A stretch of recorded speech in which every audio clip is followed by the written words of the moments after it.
All right, you might be wondering what we're looking at. We're actually at the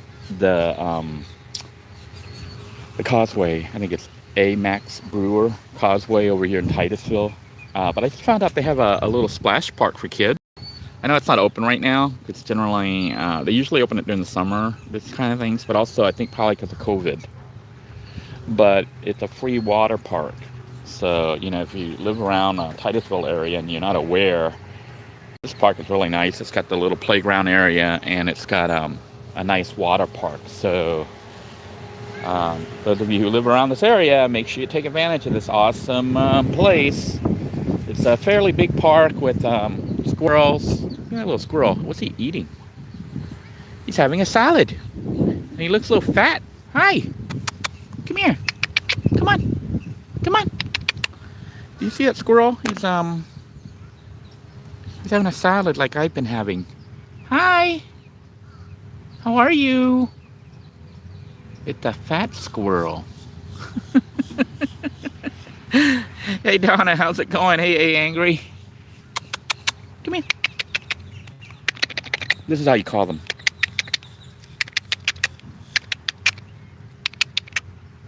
I don't know if it's a male or female. I think it's a male. Oh, they're all coming up. This one I think is a male, but he's fat. I thought it was a pregnant female because it was so fat. But it's eating grass.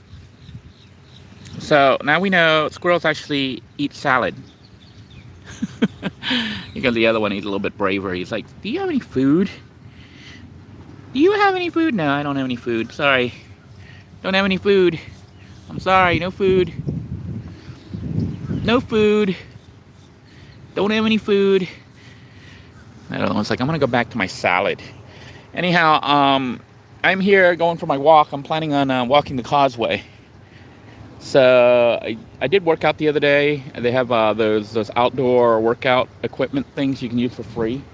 So, you know, make sure wherever you are, check out like local parks. If you want to know how to find a park around you, wherever you are in your vehicle or whatever, just Google park near me. Local park or park near me. And it'll show you all the parks that are around you, including stuff like the VA parks and things like that. So you can find cool places like this, you know, even if you're in a town you're not familiar with. But I've been doing a lot of thinking about the hut and talking to my wife, trying to figure out, you know, what we want to build out there. And the first thing she said is, don't spend too much money. So I'm thinking about it, and I'm like, you know what, maybe I do have to. My plans were to kind of make it almost like a real house, you know, by using real windows, real doors, basically, and then finishing it off inside using drywall and all that stuff to make it like really, really nice. Which is still kind of in my mind because this will be more permanent than the ones we built in the compound previously. This one I want it to stand up, you know, for years and years and years for us to use. So it'll be built better. But with my wife saying not to spend a lot of money, now I'm like reassessing what my plan is as far as the build itself. Now, I do know that Hut 2.0, when I built it, was really nice as far as temperature control. Now, you got to keep in mind, I'm in Florida, so the temperature generally doesn't go too extreme. Like right now, it is so nice out here. It's probably in the 70s, like probably about 76. Perfect weather. Sky's fairly clear. There's a slight breeze, and it is just so nice to be out here right now. But summer, it can get a little bit hot in Florida. But see, I was in a Hut 2.0, the one that I built in the woods, and it didn't get hot in that hut. And the reason it didn't get hot were severalfold. One is I was amongst bushes and trees. And when you're around green trees and stuff like that, they tend to block the sun heat. And the second thing is the hut itself had windows almost like on three of the walls. Three of the walls essentially had big walls of windows. And the breeze constantly blew through it. So the hut itself never had the opportunity to get like really hot. As a matter of fact, even when it felt kind of hot outside, if you went inside the hut, it was about 10 degrees cooler. Okay? It's almost like if you're in your car and you have all the doors and windows open. It'll be a little bit cooler because of the shade. Although the metal of the car will actually retain the heat, so maybe not a good analogy. But a building like a pavilion, if you go stand underneath it, it actually feels cool. You know, like right there, that gazebo thingy. It'll be cooler under there than out where I am right now in the sun, because the shade will drop things down about 10-15 degrees, just the shade. And then if you have a breeze blowing through. So, you know, with that in mind, I started thinking, I was like, well, one of the things I wanted to do was take advantage of having time on my hands, you know, and money, and on the side here, on this side, not being like critical that I actually have to build this and move in right away. So I was going to stockpile things. I'm gonna keep my eyes out for like on Craigslist and Facebook, where people throw away things or give it away for free, and pick up building materials and stuff. So that's how I was going to do it, like real cheap. But after talking to my wife, I'm like, you know what? I can still do that and save certain things. Like I might want to get a sink or a toilet or something like that for free. I don't want to buy it because it's like $200-300 each. But you can get them all the time when people remodel their house, and then they get rid of them. And sometimes they advertise them because, you know, they're kind of expensive, and people don't feel good just throwing away something expensive. Even though it still works, they're just changing it because they don't like it or whatever. So anyhow, my new plan is to build it almost like Hut 2.0, in the sense that I don't think I'm going to have real windows. The reason for that is, oh man, there's a creek. Oh well, that's just more walking for me, which is fine. The reason for going towards 2.0 is 2.0 had really simplified window system. All it had was mosquito netting, you know, mosquito screens. So the breeze constantly came through. There's no glass or anything, and you couldn't shut the window. So what I was thinking, I was like, well, that wasn't too expensive. It was like maybe $20 or less to do all the windows. And it was fairly good. So I think I'm going to stick with that same kind of window, but I might put on top of that no-see-um netting to keep no-see-ums out. Although I didn't really have issues with no-see-ums either. But the modification, because we're spending a little bit more money, I'm going to make, what do you call that, like an awning outside? I'm just going to take a board with hinges and put it outside the window so that the window can be shut from the outside, you know, like during a bad hurricane or storm. You could go outside and flip the board to cover, like a shutter, to cover up the window, and that would block the wind from blowing through. And then, you know, you could even lock it. I could put little locks and stuff out there if I wanted to lock it to secure it. But honestly, when they wanted to break into a building when you're not there, they could get in. But basically make it so that the window is pretty much the same as before. That would allow me to have big, giant, open windows just like the previous design, because my wife enjoyed it. I enjoyed it. It was breezy. And when you were in the building, it kind of felt like you were actually out in nature. It felt like you were actually out there with the animals. But you were kind of somewhat safe, you know, inside. So I may do that, because then it's not too expensive, and I can do that without having to wait and save for a bunch of windows. Although I have some windows already, some glass and stuff that I did manage to salvage. So I may incorporate those in parts of the building or in future building projects. So I was thinking about that, and I was like, okay, so what about solar? Yesterday when I was talking about it, I was like, maybe I'll have a 2,000 watt solar panel system and, you know, 2,000 watts of battery storage, or 2,000 amp hours. Yeah, I was planning on like 2,000 amp hours of power storage, because I was like hoping to run stuff like air conditioning. But I started thinking about it. I was like, well, the old Hut 2.0 would never need air conditioning, because I was there in the summer and it wasn't hot. It was actually, like today, it was cool. It was breezy inside. As long as the wind was blowing, it didn't feel bad. It felt nice. So that would cut out a lot of the power requirements and also the cost. Adding 2,000 watts, even if I go low end, will run me about $2,000, $3,000 to the cost. So what I may do is go with a minimal system, which we know functioned in Little Blue. Remember the van? And that was 200 amp hours with 100 usable, okay? And then a 200 watt solar panel. That's the minimum that I would need. About 300 250, 300 watt solar panel. That would allow me to run the rice cooker off electric. And the system could recharge each day off the sun. And cost-wise, it's about $200 to $300. So a lot cheaper than $2,000 to $3,000. And I could run with 200 amp hours. I could run lights all night if I wanted to.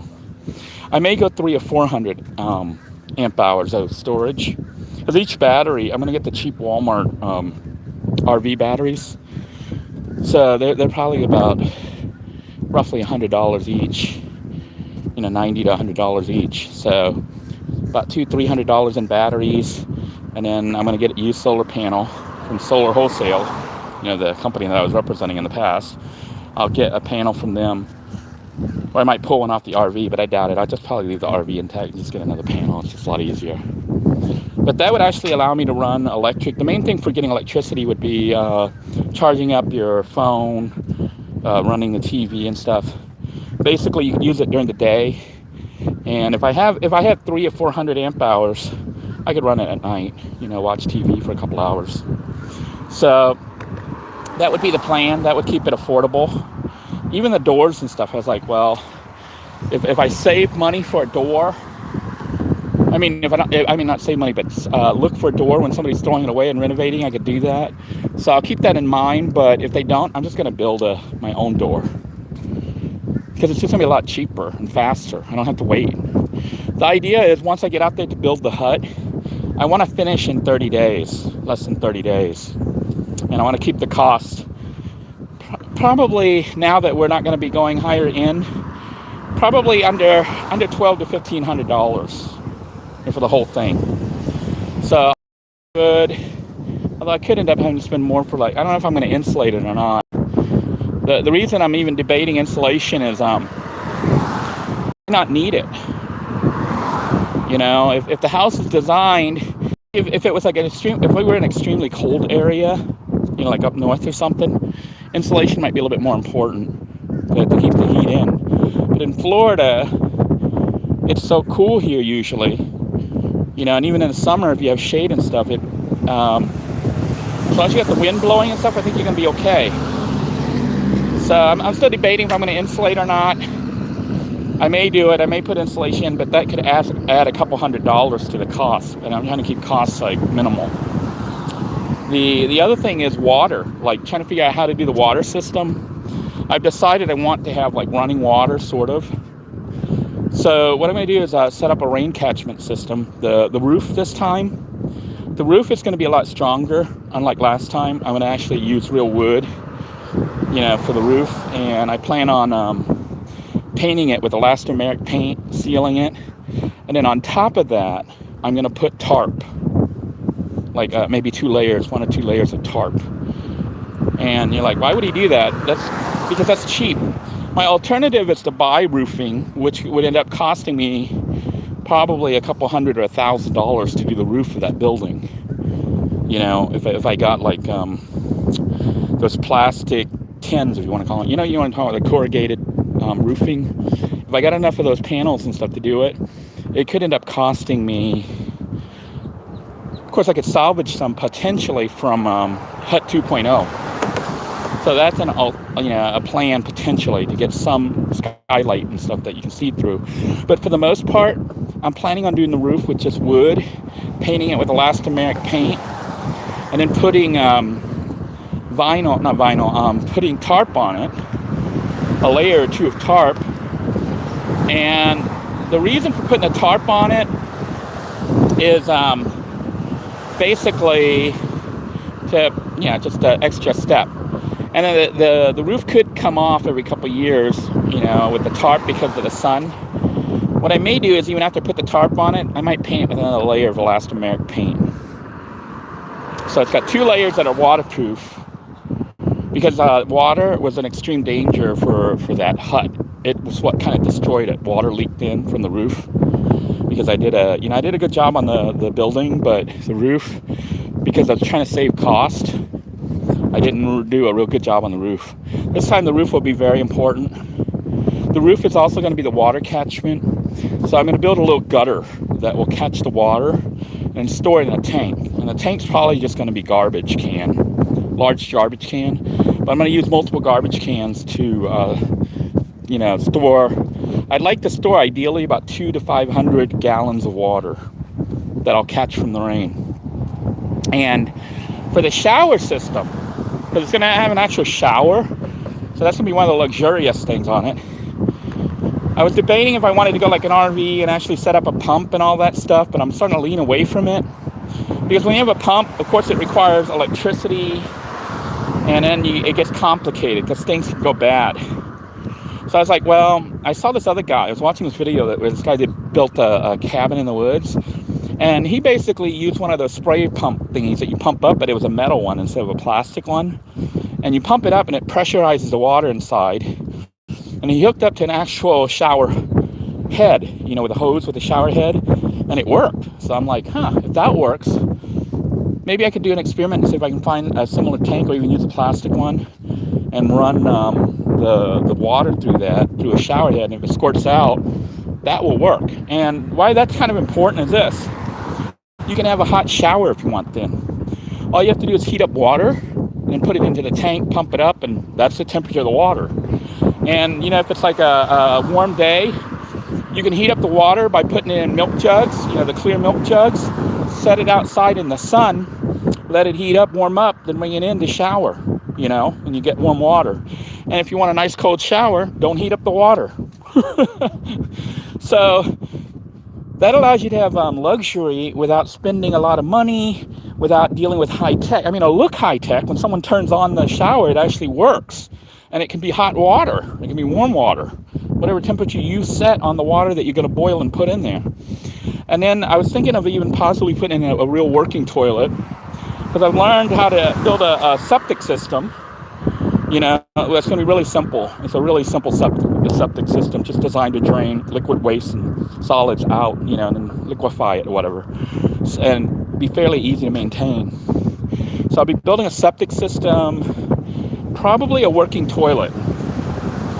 Thinking of getting a real toilet and putting it in there, just to make it a little bit more luxurious for the wife. She can actually flush and water will come and stuff. So that's all going to be set up using mostly rainwater. The plan is to use rainwater. Also, I'm planning on catching rainwater for drinking. Some people say that rainwater isn't so safe to drink anymore, that because of all the crap in our atmosphere, all the pollution in water. So then the food we're eating is all poisoned as well. So I don't think there's anything wrong with rainwater, but just to play it safe, I'm planning on setting up a water dehydration system, basically evaporative cleansing of the water. So what's going to happen is water that collects with the rain is going to go through a bunch of different containers. And one of these container areas is actually set up for the water to evaporate into pure water. And then that will drip back into the house itself, into the hut, for you to use for drinking. So no filters, I'm basically using the sun a lot.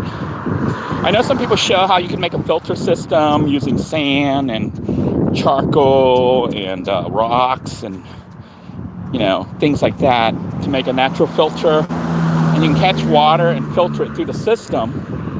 And you can do it like that. But after a while, the filter has to be replaced. But also, to me, I don't know if I want to deal with all that. I think you can get pure water just by letting the sun do its work. It'll evaporate the water. It becomes basically a mist, from the water evaporating. Then you collect it by hitting a glass or plastic placed over the water that's evaporating. And you set it at an angle so it drips. And then it'll drip and go into a collection area. And that collection area will flow it into your water storage where you're going to drink it. So that'll be drinking water. So that way we can have actual pure drinking water from the rain that we made sure that we filtered. It should filter out bacteria and everything else, anything really harmful, metals, bacteria, radiation, whatever. It'll filter everything out because you're evaporating it all the way up to gas level, then bringing it back down. I know people will find flaws in that, but that's all right. I'm planning on doing that. So I think it's something that I can do that costs nothing, and I get pure water. And the system with the gravity fed, for the water in the system, it has to do with taking advantage of gravity. See, water has weight, and if I have a big barrel of it, and I put on the bottom the spigot, so that the water drifts down from that tiny little hole. Let's say I have a 55 or 60 gallon trash can that I'm going to be using. That's a lot of water pressure that's going to be trying to come out of that little tiny hole. So I should have pretty good water pressure coming out of there. I'm going to have to do a test and see exactly how much water pressure I have.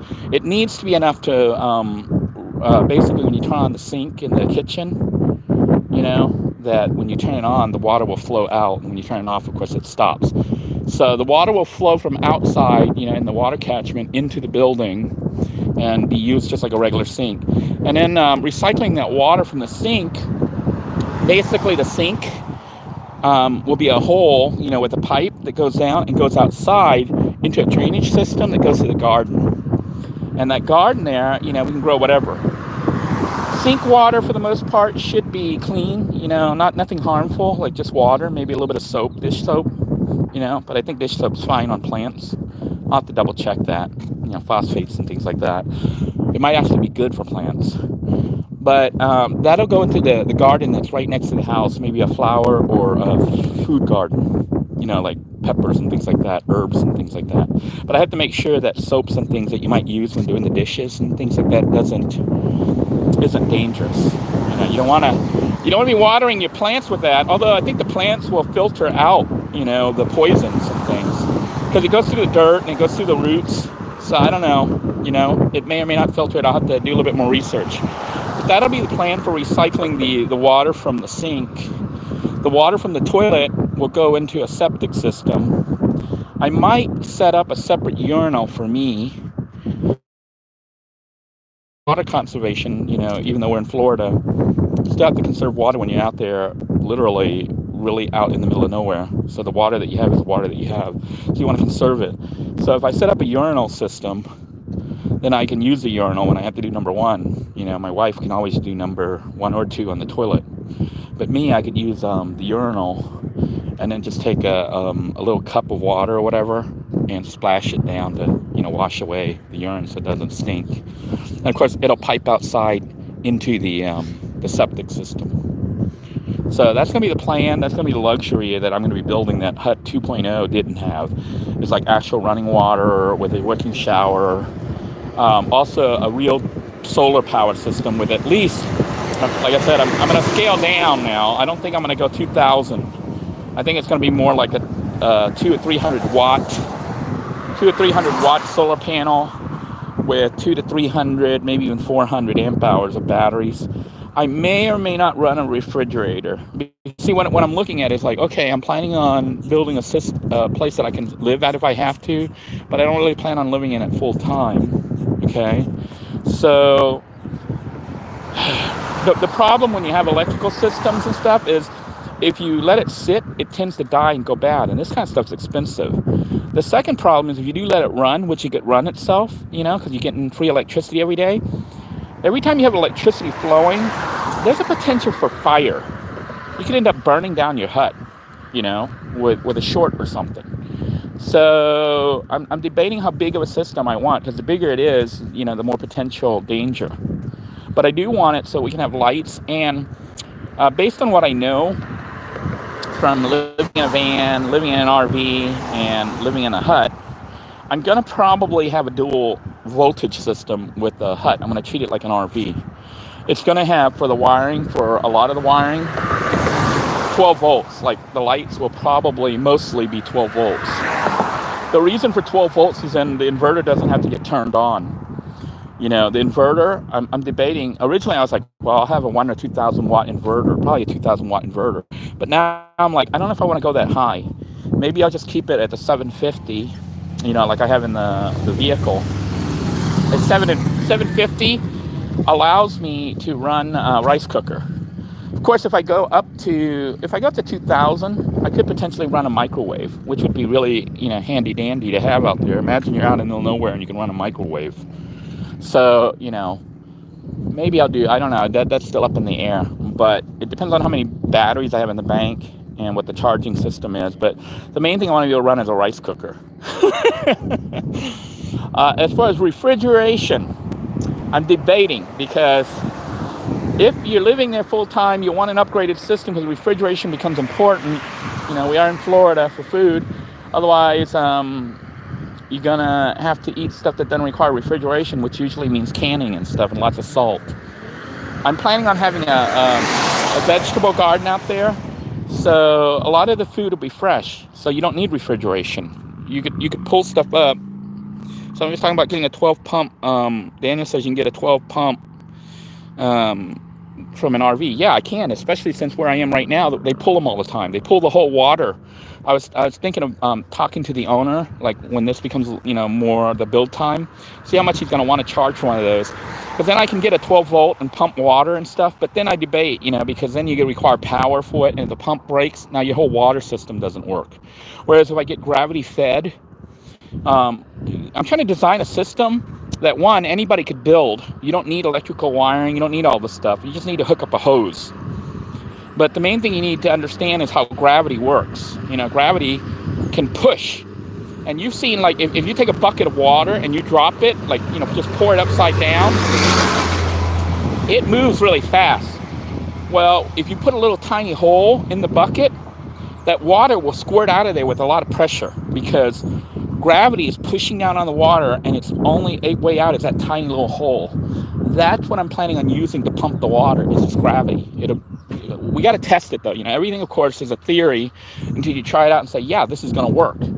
So my plan is to have the rain come down off the roof and get caught, you know, on the, I'm going to make some gutters out of wood painted with elastomeric paint.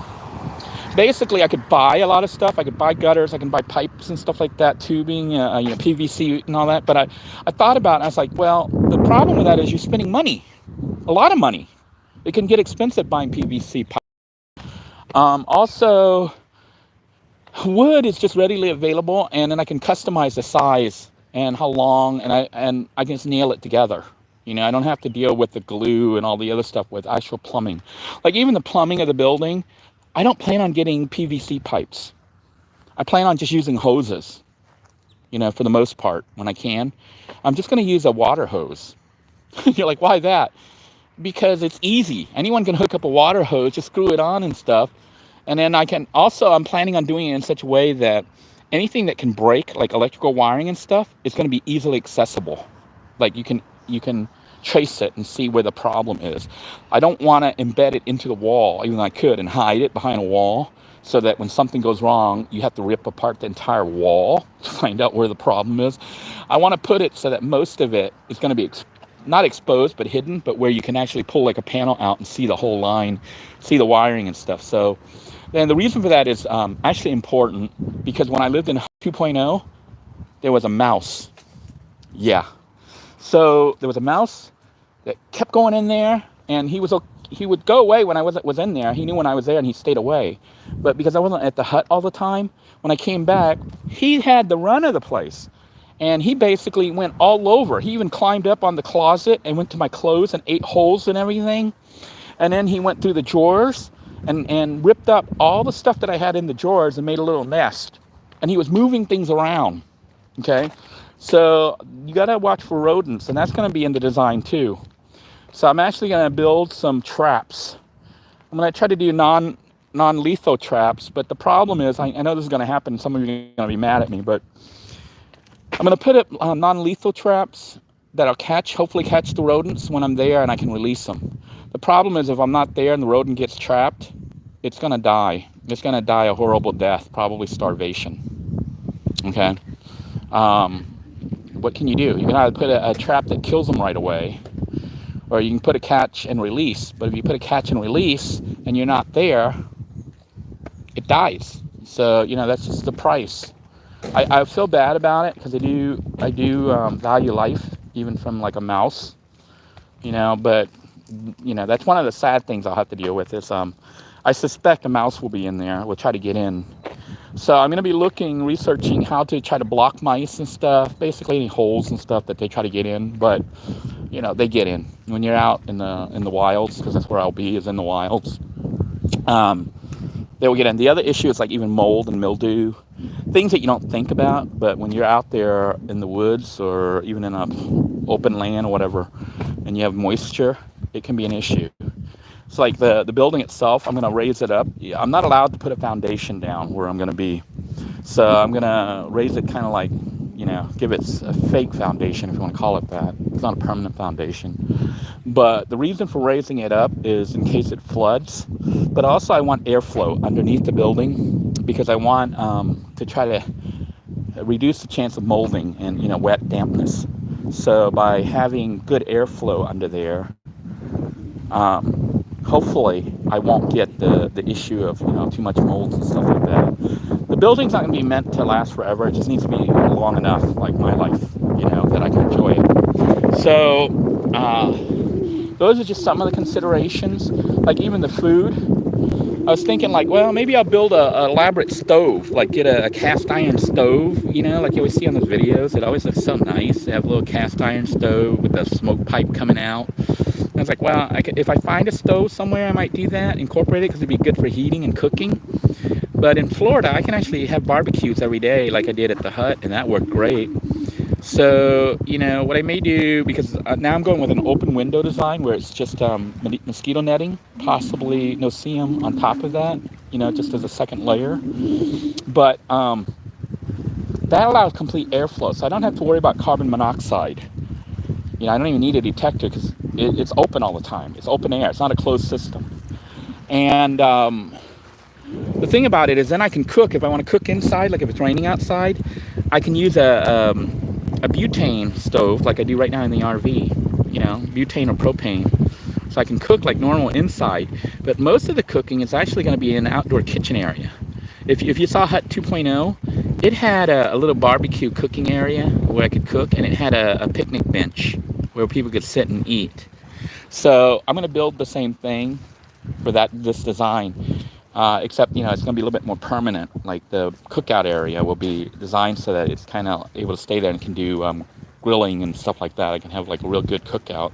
And when you do that, then you don't have to worry about the smoke and stuff, because the system's going to be designed so that, you know, it doesn't go all in your house, in your hut. It's actually outdoors, so it's going to go up in the air and, you know, dissipate. And in Florida, you know, it won't heat up the inside and smell, you know, it'll just smell outside.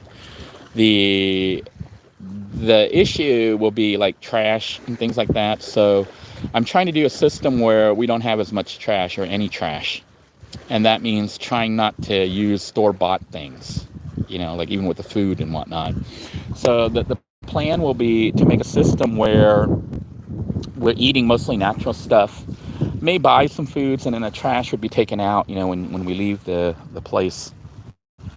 But food storage, the cold is an issue. But like I said, if we're not staying there permanently, then I can use ice. Or if the solar system's powerful enough, just run a little bit to run a tiny little freezer or refrigerator, you know, like a dorm freezer or refrigerator. I might do that. I might get instead of getting a 12-volt that runs off propane or anything like that, I might just get one that, a small little dorm one, you know, off Craigslist for like $25. And that'll be used for freezing things, you know, as well as keeping things cold. The other thing is just getting ice coolers and storing food in it.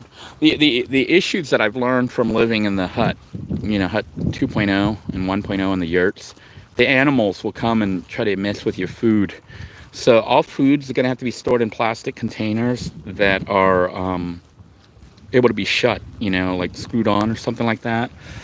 Even like bags and stuff, they'll eat through the bags. Those mice, they really, like, I guess when you're hungry enough, you're like, man, I'm busting through. Because they eat through things. They can even eat through wood, I think. They eat through anything.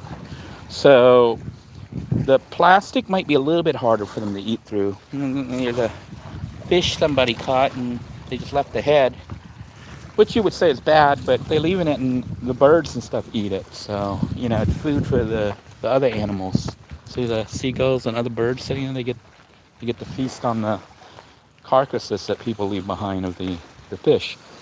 But I know that, I think there's water there. I think there's a tiny little pond. I don't know if I'm going to be able to put fish in it. You know, but the idea is to make the place so that, see, I was even talking about getting a dog and stuff, and my wife's like, then how are we going to travel? Somebody like, you could travel with a dog. You could travel with a dog, but then you can't do everything you could do without the dog.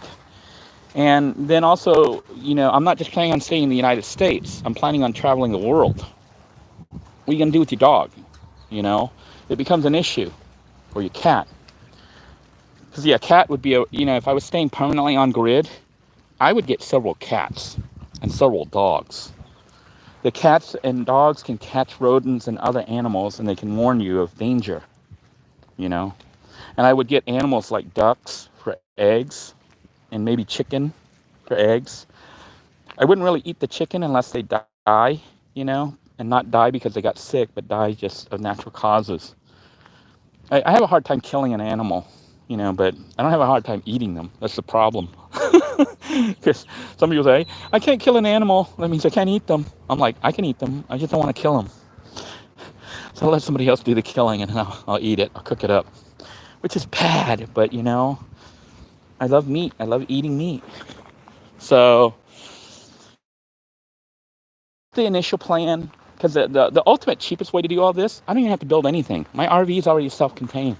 My RV has solar panels. It can run the air conditioning. It's got a refrigerator that works. I have a generator I can use, you know.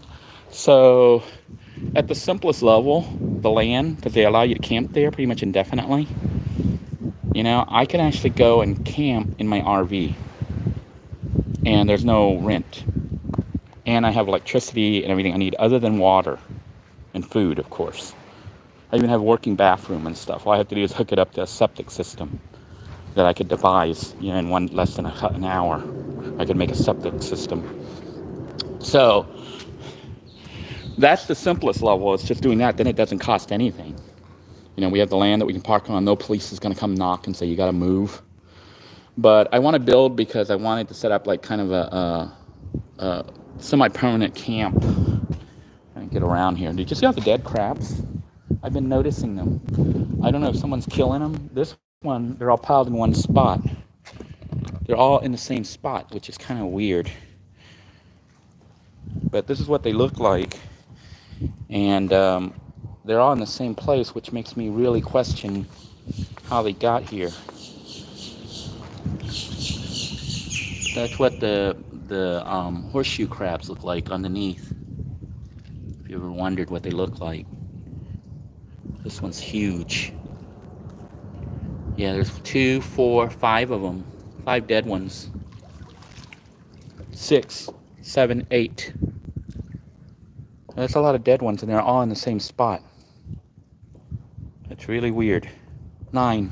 There's another big one over there. Something is killing them. But it's weird that they're all in the same spot. Because normally if they get killed, you'd think, oh shit. If they got killed, you'd think they'd just wash up all over. But there's more over there. Shit, they're all dead. You know, it makes me really sad because I haven't been seeing the dolphins and the manatees. They used to come up all the time, and I have not seen one in like any of my walks and stuff recently by the water. They used to come up all the time, the manatees and the dolphins. Now I don't see anything, and all I ever see is dead stuff. So something's happened to the water. I don't know if it's just gotten to the point where the Indian River Lagoon, the Banana River, and the Indian River cannot sustain life anymore. That would be very sad. I don't think they could fix it. Once they kill them off, that's pretty much it. But that's the other thing is, you know, I'm trying not to have too much impact. I'm trying to build with what the materials are that are there, but for the hut, I'm going to end up buying because I'm going to go with the design that I had previously. I may try to get some wood off the land to use or talk to the landowner because he has other lots. And so he'll let me harvest some of those trees, or maybe I'll pay him a little bit of money. Then I could build a log cabin or something. You know, I'm trying not to do it with too much money, because every time you have to run to Home Depot or Lowe's or whatever, shishing, shishing, shishing. If you can get the wood for free, your cost just went way down, like beams and things like that. You know, it's expensive. The other issue is hauling it out there. You know, it's easy to talk about it, but when you have to haul wood to do your building, any supplies or anything, it's difficult, especially if you don't have a truck or a van. I got a tiny little car now, so I'm contemplating buying a van or a truck, debating between the two. Truck would be really useful for building, and I could potentially build a camper on it to travel, you know, and a truck in that place would be good. Van essentially is a truck, but it's covered, and I could carry stuff in it, just not as much as I could in a truck, because, you know, it's got a height issue. And of course the rear doors and stuff doesn't open like a truck's little gate thingy. So I'm debating if I do want to get a van or a truck. May eventually have to switch to one of those, but I'm leaning towards a truck because it'd be more useful for building and hauling things, and then building a custom camper on top of it, you know, for hauling and for traveling. But see, the problem with a camper is access to the back. Like, unless you can crawl through the little, you know, some windows on a truck with a camper that has a built-in camper hood or top, you can crawl through the rear window. But I'm not sure I want to be crawling through that little hole. And my wife, you know, I'm not exactly 20 years old anymore. So you have to get out and go to the back and open the door and stuff. And it looks like a camper, so it's not stealth at all. Whereas if I get a van and I don't do too much to it on the outside, you know, I know how to rig it on the inside to be a little tiny house. But the van's not as versatile as having a camper that you can actually literally remove off the car, and in the car, the truck is functional, you know, as a truck that can haul things. So gotta weigh the two. Still in debating if I want to even spend the money on that, because I'm not exactly rich. I'm not exactly making a lot of money. So whatever I do can't be expensive, because I gotta try to save thousands of dollars, if not tens of thousands of dollars, for travel.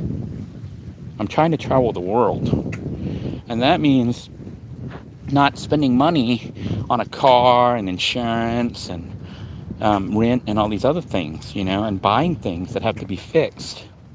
So the idea is to try to get systems like gravity fed instead of power pump, even though they are really nice, you know, having a 12-volt pump. And if I get it off the RV salvage, I could get the tank storage with the pump. And all I have to do is hook up the hoses and stuff where they go, and it's a working system. And if it's affordable, I might do it, because I will have power at the hut.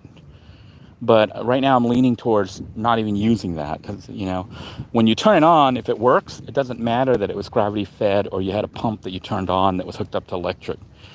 You know, because when you hook it up to electric, and if something goes wrong, battery's dead, no sun, whatever, the engine break, the motor breaks, then you don't have a working water system. Whereas gravity fed, it's hard for it to break. You know, the only thing that can happen is maybe a leak, and then you just repair the leak. So trying to go simple but have it function like high tech. Like even with somebody was talking about cellular service. I don't know if cell service is going to be out there. Basically, if I'm off grid, I might not have internet. So if you see builds and stuff like that, it may not be live. You know, it probably be uploads when I'm in town. And I'm not living out there right now. You know, I'm actually going out to build, but that's assuming everything goes through and I get to see the land and survey it and figure it out and start the actual process. But right now I'm running through my mind what I want to do. One of the first structures I'm going to build out there isn't the hut. One of the first structures I'm going to build is a yurt. And I'm planning on this time, if I can, depending on my land, I'm going to look for little trees, little, you know, bushes and things that I can cut down with fairly straight pieces. And I'm going to make a yurt. And it'll be a yurt made with wood. I may buy the wood, but I'm planning on using existing wood from trees and stuff, shrubs and things that are there if I can. But the yurt is going to be built, and this time it's going to be wrapped in plastic. I'm planning on getting the pallet wraps. You know, they sell them for like 20 something bucks. So hopefully I can get through with one pallet wrap, maybe two. So it could be between $20 to $50, $25 to $50 to build the yurt. And the yurt will be huge. Not huge, but like, do you see the trees here? It'll be like from that tree to that tree big. It's going to be as big as the yurt I was living in. And the reason for building the yurt is protection from the elements. So it's going to be my storage shed. And what I plan on doing is building the yurt, collecting garbage that people throw out, like a kitchen sink, a toilet, things that, or even a door, windows, things that people don't want. I may buy it if it's cheap enough, but more than likely it's going to be garbaged. What someone considers garbage for me will be very nice, save me a couple $100. I'll put it in, incorporate it into my building if I can. Just saves me time, and I have a modern convenience or modern nice thing. But thinking of you, you know, like, I still go back and forth on the whole window situation. You have an actual window that opens and closes, you know, a commercial window with glass and stuff. The problem with a glass window is if the glass breaks, now you got to fix the glass, and it can get expensive. Those windows, they look simple, but if you ever try to buy a window, you know, it's a couple $100 for a window. It's ridiculous. But my window system with mosquito netting, it's like $1 or $2 per window. And there's no glass to break. You know, it's just simple. It's always open. Air is always flowing, and it fixes the air conditioning issue. So I think the simpler you can go, the easier your life becomes. Although, like, you know, having it look nice and stuff like that is kind of this time a priority. So it's not just functionality. I do want to have some form. You know, I don't want it to look like I'm out in the middle of nowhere, even though I am out in the middle of nowhere. I want it to look nice, like you know, if you saw pictures of me inside, you might think I was in a real house, not a little hut that's off grid, that's, you know, not connected to anything. Anyhow, I hope you guys enjoyed this talk. I'm going to read your comments and try to answer any questions and stuff. No questions, just a water pump was the last comment I saw. Yeah. You know, there's a lot of stuff from the RVs that could be incorporated into a tiny house. Those of you who are watching this because, you know, watch my channel stuff because you're looking at possibly losing your house and stuff, this is my immediate recommendation, okay? If you have any money at all, like not a lot, but enough money, start Googling on the internet for cheap land. Cheap land that nobody else wants because it's a small plot or whatever. It's going to be hard to build on, you know, that you can't really build anything on because it's out in the middle of nowhere. But you can pick up some cheap land for as low as $500. Okay? And then, you know, the other thing you can try to do is get like tax deed sales, which I'm going to look into to try to get into a real house. Essentially what happens is people who don't pay their taxes for whatever reason, sometimes financially, sometimes they're dead, but they don't pay the taxes, and the city puts a house on a tax lien, I think is what it's called, and then people, you know, will pay the taxes for them, but after a couple of years they got to pay them back plus interest, and if they don't pay them back, the city forces a foreclosure and a tax sale of their house. And then, you know, whatever the auction goes for, whatever people are willing to pay, you get that house for, you know, if you win that bid. So you could get land or you can get housing really cheap that way. But you can talk to if you want to know more about it, look up like tax deed sales in your county, you know, if you're in the United States at least. But look that stuff up, contact your county, and they can probably walk you through. I'm going to be learning how to do that because I'm trying to get into a real house here in the United States, or maybe even several houses, maybe as investments, you know, to rent out once I get my money situation built back up. But I took this land because I'm like, well, the tax deed is unknown. Buying the land is known. Once I get the land, I can start the process, so I don't have to worry about losing a home and not having anywhere to go. So the first thing you should do if you know that you're going to run out of money is plan your course of action. If it looks like you're not going to get a tax deed or whatever, you can start preparing your vehicle to live in. If you have a car or whatever, I recommend getting rid of it and getting a van, even a minivan. because some people do live in a car and some people like live in tiny little cars. But I'm like, I don't know how they do it. I guess that they must be tiny people, or they don't mind just sleeping all the time in the vehicle. You know, there's just not a lot of room and stuff. I've tried to live in a car before, and it's possible to do it, but it's not pleasant. It's better to live in a minivan, which is more like a little tiny house. But even a minivan is tiny. You know, a full-size van will give you a little bit more room. But if you have money, not even a lot, you could potentially get free RVs or low-cost RVs like I did and fix them up. The issue with an RV is going to be parking it. That's why it's important to try to get your own land that you can park your RV. Now, in most cities and stuff, the cost for land is going to be super expensive, and they won't let you just park your RV on your own lot. So you have to check with your city. But if you have land out in the middle of nowhere, they usually don't care. Nobody's out there. It's basically a neighbor complaining. And if there's no neighbor to complain, the city leaves you alone. You could probably park out there and live out there in your van or your RV. An RV is a lot more comfortable than living in a van. What I find kind of crazy, really, I mean, honestly, if you look at it, I see these people, they will spend about $50,000 or more converting like a Sprinter van, you know, a nice high-end Sprinter van with all these nice things. And then they can live in it almost like a house. But my Class C RV, which I bought for $1,200, is probably more comfortable than their $50,000 to $70,000 to $100,000 Sprinter vehicle.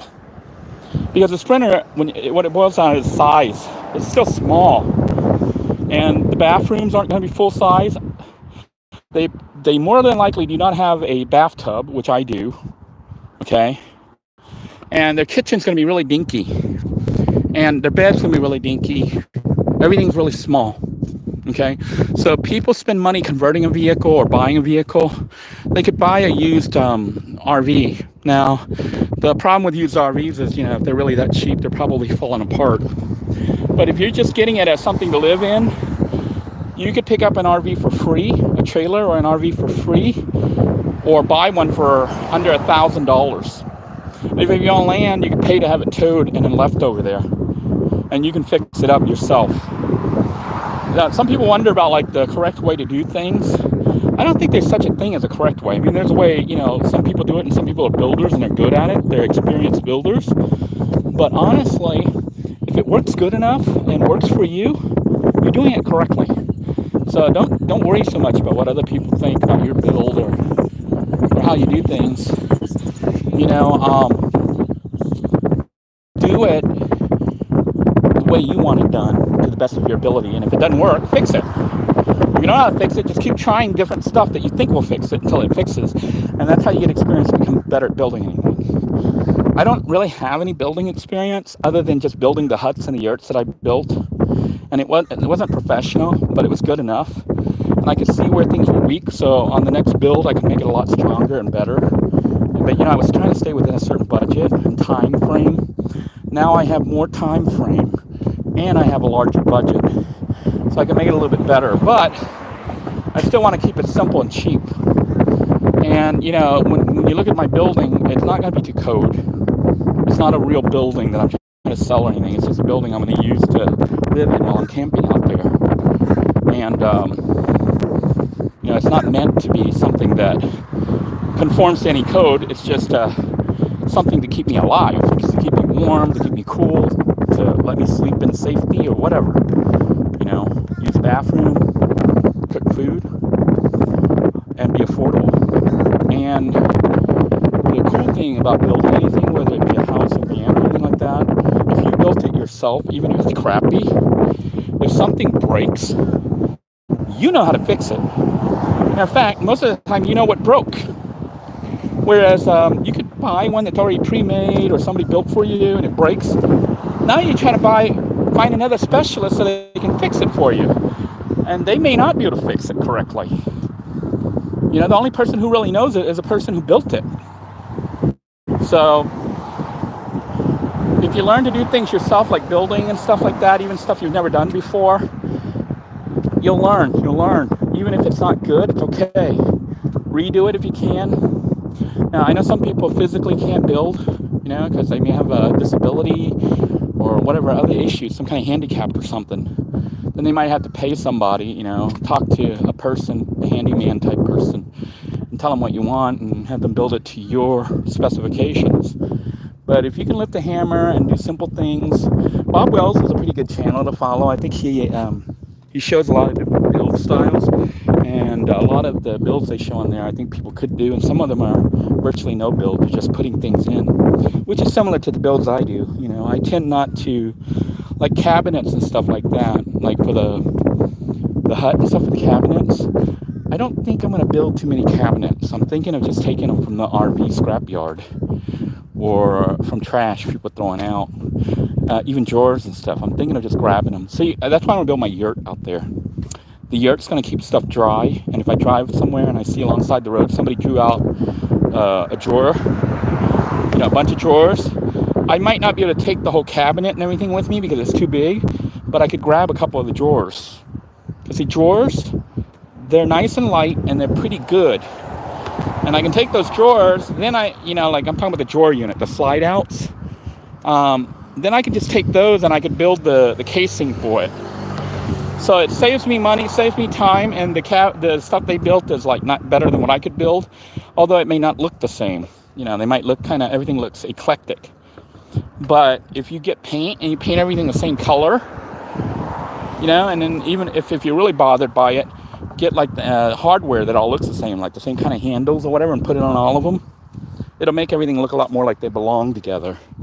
You know, you can take eclectic stuff, and as long as you put something that binds them all together so they're similar, they look like they were designed that way. And it basically allows you to build things really fast, save time. Like the hut I'm planning on building, I was debating on how I was going to do the you know, the flooring and all that, and I was like, well, I could try to make it like a real house and use thick, huge beams and stuff, and they're expensive, or use a bunch of 2x4s, bolt it together so they're thick and strong. Or I can do what I did before, which is just get the garden. You know how they have the garden railing, the wood that you know what I'm talking about, the pressure treated wood. It's like thick. It's like about 3 or 4 inches thick, and it's almost round. It looks like a little log. I was thinking of using that again for the foundation, you know, for laying down for the cross beams and stuff on the bottom, because it worked last time. It worked well, and it was light, and one person could handle it. So the build is going to be pretty much a one-man build, you know, and designed to take less than a month. So I can't be using big, heavy things and expensive. Those beams were, I think, about $4 or $5 each. So even $4 or $5 to me is kind of expensive for a beam. The other option potentially is just to find a bunch of pallets. You know, if I can find pallets that people discard, and then just use that as the foundation, you know, and then build on top of that. Just lay the pallets underneath. They'll be okay. They won't rot because well, they will rot eventually, but it'll be a long time. If you keep them under the building, they should be mostly dry unless you're on a hill where water's running down and getting it all wet. So that's a good way to just lay things out, you know. But I think having the beams set up the way I had it before is probably a lot more controlled, because I can adjust the heights and things like that. And then I don't have a whole bunch of pallets underneath. You know, I just have the beams going across. And it's something I think I can manage. And even like the beams on the bottom, I don't know what they're called, but they go underneath the floor. That'll be made of that same stuff, because it's pretty strong. And this time I'm going to use, I don't know what that board was called. It was like OCB or whatever board before, the particle board. I'm not going to use that. That stuff they say is rated good and fine, and it does until it gets wet. If water gets on it, you know, because what they did was they took a bunch of scrap wood and they glued it together to make a board. Almost like particle board, but stronger than particle board. The problem with those wood panels, even though they use them in modern construction, but modern construction, they put a vapor barrier, they put all this stuff on top of it, and then it doesn't get wet. But if I'm building out in the hut, out in the woods and stuff, I'm not going to go through all that whole process because I don't have money. So there's a potential for water to hit it, the wood, and when it hits that board and it gets through and gets wet, it crumbles and falls apart. So I'll spend a little bit more money this time to get plywood. And I'll use thicker plywood for the floor, you know, like maybe half-inch plywood for the flooring. I think half-inch, if I put enough beams across it, it'll be strong enough. And then for the walls, I might use really thin wood instead of the old CP or whatever. So I may get thin wood for the walls, because the wall this time, I'm planning on putting the walls up. And then on top of that, I'm going to put a vapor barrier. I don't know if I'm going to buy real vapor stuff or I'm just going to use tarps just to keep moisture off the wood. Then on the inside, you know, I'm debating if I want to do insulation. It depends on what the cost will be. Or if I'm just going to go ahead and just put up drywall, because I'm planning on using drywall and making it look finished on the inside. Well, pretty finished, not perfect finish, but nicer than before. So on the inside, it won't look like a hut. On the inside, it'll look like an apartment, you know. But on the outside, you'll see it's a hut. But if I do it right, it'll look like it's supposed to look like that. Anyhow, I'm going to go ahead and sign out. Well, thank you all for joining me. Let me continue reading here. If anyone had any other comments, I think that there were no other comments. So I'm going to go ahead and sign out and let you guys have a great day. Look forward to those videos. If you're a member, if you're not a member, you will see the wrap up. You know, you'll see little segments and stuff, and maybe an occasional update on what's going on when there's major stuff that's happened. But yeah, I'm looking forward to it. I'm hoping that with any luck, I should be able to start within the next week or two, maybe 3 weeks at the most, and start actual construction and whatnot. So stay tuned. Have a great day, everybody. Bye-bye now.